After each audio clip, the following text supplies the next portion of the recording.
Whistleblowing is nothing new. The country's first whistleblower case can be traced back to its founding. And it's a story I'm particularly fond of because it makes Rhode Island look bad. Regular viewers will know by now, our sixth season, that I do not consider it to be a state.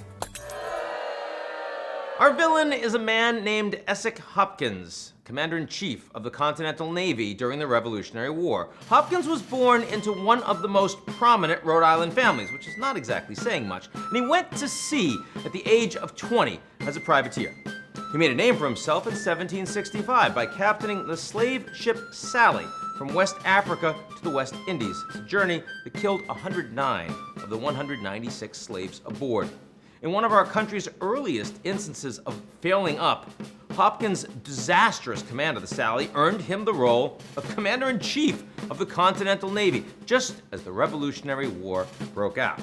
From the start of the war, Hopkins defied the Continental Congress's orders. In 1776, the Congress ordered Hopkins to clear the southern coast of British raiders and then to head north and do the same. But Hopkins had other ideas, sailing to the Bahamas to capture an undermanned British garrison. Sounds like more fun. Despite some wildly profitable exploits, Hopkins' disdain for his superiors and his penchant for disproportionately favoring Rhode Island with his spoils alienated him from the powers that were. But what sank his career was discontent from below decks.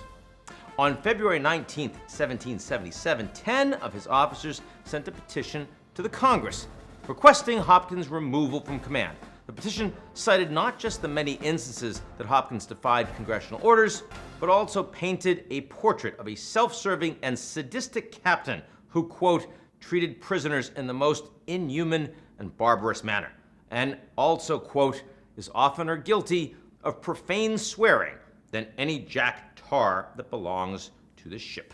In 1778, the Congress dismissed an enraged Hopkins, who soon filed a criminal libel lawsuit against the 10 crewmen.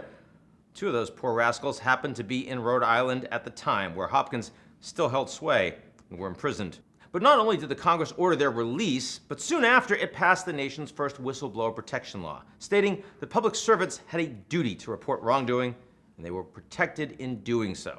The Congress also covered the 2 imprisoned crewmen's legal fees, totaling $1,418, roughly $56,000 today.